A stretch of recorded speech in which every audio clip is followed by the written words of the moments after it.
Di tengah pandemi yang belum akan berakhir, sekitar 60 juta anak di tanah air harus kembali belajar online dengan segala kendala.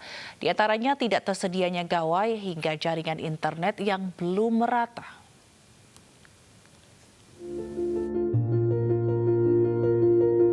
Nama saya Alfiatus Soleha, siswa kelas 5B SD Negeri Pademau Barat 1, Kecamatan Pademau, Kabupaten Pamekasan.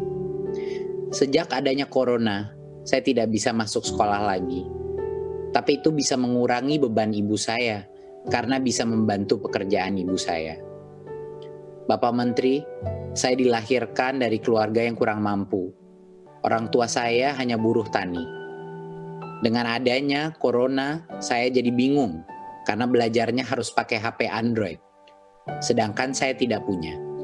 Saya juga merasa kasihan, karena ibu saya harus cari hutangan untuk membeli paket internetnya agar saya bisa belajar di rumah.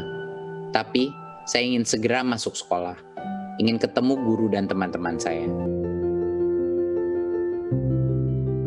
Meliburkan sekolah. Usai membacakan surat seorang murid SD, Menteri Pendidikan dan Kebudayaan Nadiem Makarim beberapa waktu lalu langsung menyapa sang murid lewat internet. Dengan polos, sang murid kembali mengutarakan perasaannya kepada Pak Menteri terkait dengan kendala belajar online di saat pandemi corona. Ya, saya sangat terhambat belajarnya karena harus pakai HP Android dan ibu saya harus mencari hutangan untuk membeli paket internetnya.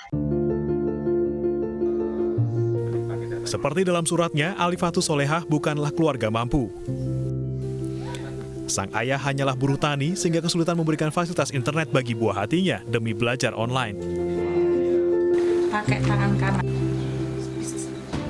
Tak hanya kendala ekonomi, tidak meratanya jaringan internet juga menjadi tantangan.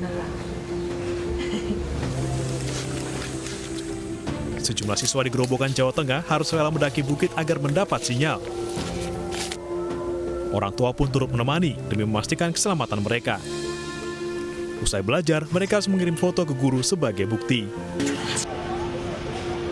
Hingga kini, pandemi corona belum berakhir dan proses belajar pada tahun ajaran baru berlanjut secara online.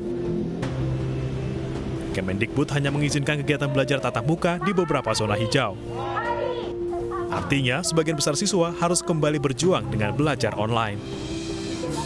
Maret sampai akhir tahun ajaran yang lalu, kondisi masih mendadak, kondisi sangat mengagetkan, jadi semua pihak itu tidak siap.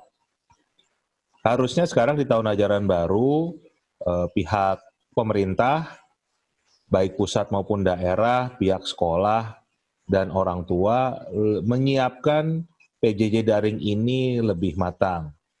Mulai dengan memperbanyak akses untuk bisa mengoptimalkan PJJ daring, dan juga para guru, para orang tua dipandu, dibimbing untuk menjalankan proses PJJ daring.